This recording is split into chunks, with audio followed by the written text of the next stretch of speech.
So you've ordered your Cheticamp frame and it's come, and you've got 5 main parts. You've got this rod, you've got these two uh, rods, and then you have your legs. So you can always, my legs come unloosened a bit. You can tighten them up if you want. It's no problem. It's a little, it will feel a little shaky. What you're going to do is you're going to take the legs with, we call these the flippers, with the flippers on them. And you're going to put your rods in with the flippers. So see how I'm doing this backward. So that's not going to work, right? It has to fit in with the flipper. Okay? So there we go. You're going to put that in there so that it clicks. All right. Now, if you're doing it alone, you might want to use a chair or something to help you a little bit.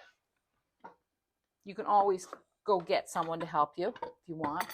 Just going to put this over here. Put that there. Just should slide in pretty good, and then these click together as you need it. Then what I do is I go, and you want to have your cup hooks, remember that, facing inward. And I just go here, and I bring this up, whoops, right there like that.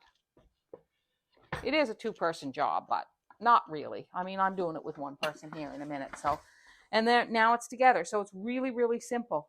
Now you hand sew your linen, and I always use upholstery thread. You hand sew your linen onto the frame, and then you roll it, and you can tighten it with this rod.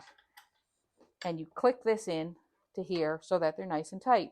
And that's essentially how you put together a Cheticamp frame. And I just want to show you that so that when you order your Cheticamp frame and it comes, you have this little video that I think will be helpful. See ya.